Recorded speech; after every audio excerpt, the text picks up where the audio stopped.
2021 has been a year like no other. It has been a mixed bag with the good, the bad, and the ugly, and the strange. And just like many years that have come before, it is almost time to say farewell to the year 2021. As we count down to the close of the year, Clevy TV's Gloria Atta took some Abuja residents back in time to share their thoughts on their most memorable experiences during the year 2021. At the start of every new year, it is not surprising to see individuals emitting lots of joy, optimism, and expectations for a year better than the previous years. However, as days unfold into weeks and months, series of activities emerge and most times, not everything goes as the individual may have planned, as life sometimes have its own way of presenting us with an array of events, from sweet memories like birthdays, weddings, graduation ceremonies, anniversaries, and so on, to sour memories like losing a loved one, missing an opportunity, suffering an ailment, battling with depression, and even watching news on natural disasters, insecurity, and economic meltdown. These memories are all the elements that make the year what it is. 2021, just like other years, has presented a trail of memories to people all over the world, both as individuals and as nations, from countries all over the world trying to revive their economies and return to normalcy following the COVID-19 pandemic that shook the world, to facing the worst inflation. Nigeria has also witnessed one of the worst forms of insecurity and other forms of criminality and high cost of goods and services in recent times. We have also achieved milestones in the entertainment industry and other areas. As the year 2021 draws to a close, the big question is what memory will stand out. Clearview Television spoke with some Abuja residents who shared their thoughts on what made 2021 most memorable for them. For me, it's really a good year for me because I had a lot of decisions I made this year, and those decisions really worked out for me. So I think it's a good year for me. This year is the worst year that I have ever experienced in my life. At least we talk about last year. Last year, at least things is better, small, to compare to this year. Man, I remember it for the hardship. Oh. It was not easy at all. But I'm grateful to God we scaled through and we are about leaving it behind, the hardship, everything. 2021, I had lots of beautiful things happened. But the most important thing is, I think I remember that I had strength to continue.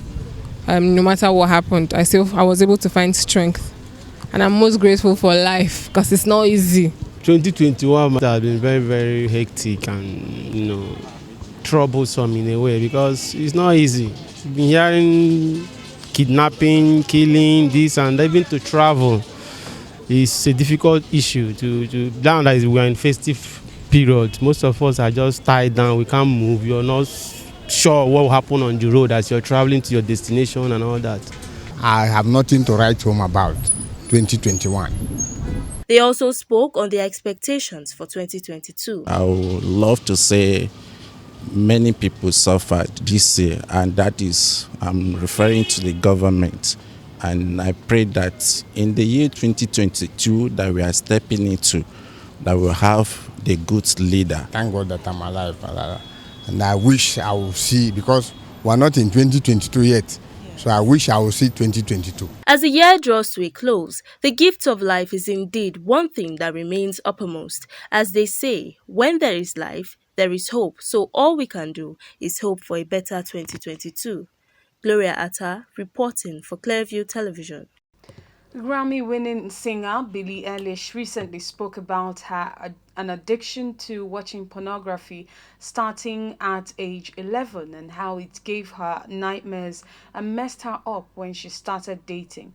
A 20-year-old star disclosed that watching a lot of porn destroyed her brain and constantly gave her nightmares because some of the content she watched were violent and abusive. Addiction to pornography is a struggle for many young people, and this usually spawns down to their adult years, affecting the overall quality of their lives.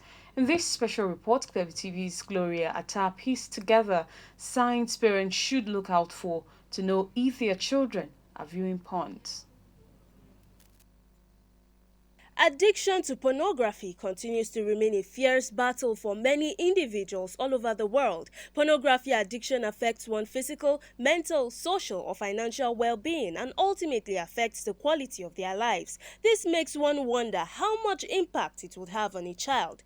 Daily, young people continue to struggle with pornography addiction. There is a massive quantity of pornography available online accessible to children of all ages. Research has shown that pornographic content can harm children. Exposure at a young age may lead to poor mental health, sexism and objectification, sexual violence and other negative outcomes. So many kids find themselves in a vicious cycle of craving and viewing porn. They don't know what to do, how they got there or how to get out, and many of them are too embarrassed to speak up and ask for help. We all know every parent desires to protect their children from harm's way both on and offline, but unfortunately, it is impossible to be with your kids for every moment they spend.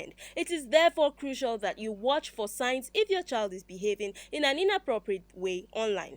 Ask yourself the following questions to determine if your kid is exhibiting any warning signs. What is the state of your child's browsing history? Always check your child's browsing history. Regularly deleted website caches, site histories, and other data are clear indicators your child may be watching porn. When does your child use the internet? No child needs to use the internet at night. However, kids with mobile devices may find themselves browsing late at night. If you find them excessively using their tablets or computers in private spaces away from family members, especially during odd hours, it could be an indicator they view porn. Is your kid taking their device to the bathroom? Porn isn't necessarily the only reason a child would take their device to the bathroom. However, the bathroom does offer privacy and a locked door. Those factors make the bathroom an easy place to view pornography without raising suspicion. Is your child quick to change what they are doing online when you enter the room? This is a likely sign that whatever they were looking at before was indecent. Investigate further. Ask your child pointed questions like, what do you do when you are online? Do you talk to people online that you haven't met in real life? Also, check if they have lost interest in activities they once enjoyed. Porn takes over the brain and makes the user dependent on it for stimulus, making everything else seem dull and uninteresting in comparison. If your child has developed that habit of using porn, they need you. There is hope and you can help them along the path of recovery before they lose their identity and self-worth. This won't be a simple process for you or your children. The transition to adulthood never is. Kids will need your patience, love and openness to get through it, and there are going to be mistakes, broken rules and other situations that will need to be handled with care to keep your kids on the right track to greatness.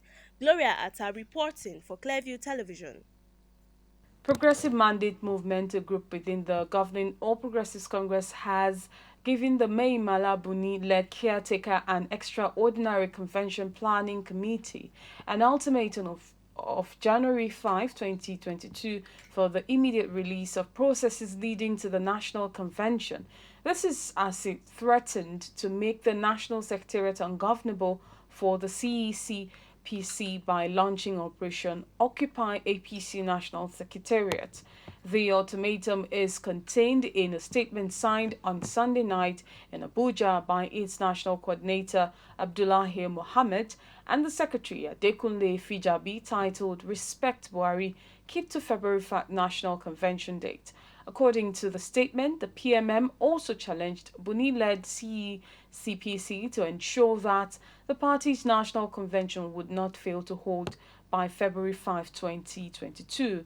The PMM, which claimed to be a foundational group of APC, therefore called on the CECPC not to prolong the date to the day before February 5. And on the foreign scene, South Africa is holding a week of events to mark the passing of the anti-apartheid leader Archbishop Desmond Tutu, who died on Sunday, aged 90. The plans include 2 days of laying in state before an official state funeral on 1st January in Cape Town.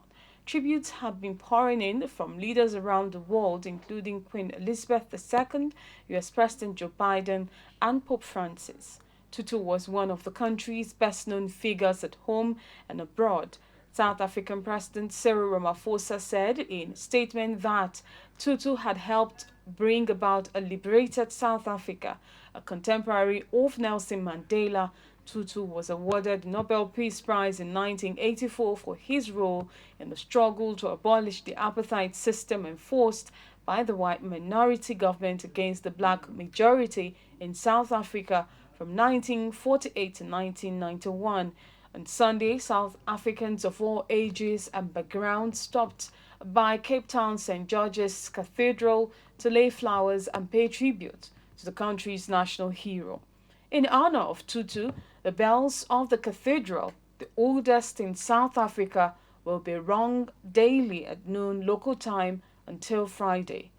President Biden said he was heartbroken to learn of the passing of a true servant of God and of the people, adding that Tutu's legacy transcends borders and will echo through the ages. Former U.S. President Barack Obama described Tutu as a mentor, friend, and moral compass. In a message of condolence, Queen Elizabeth II said she remembered with fondness her meetings with him and his great warmth and humor. Kenya's President Uhuru Kenyatta said Tutu had inspired a generation of African leaders who embraced his non-violent approaches in the liberation struggle.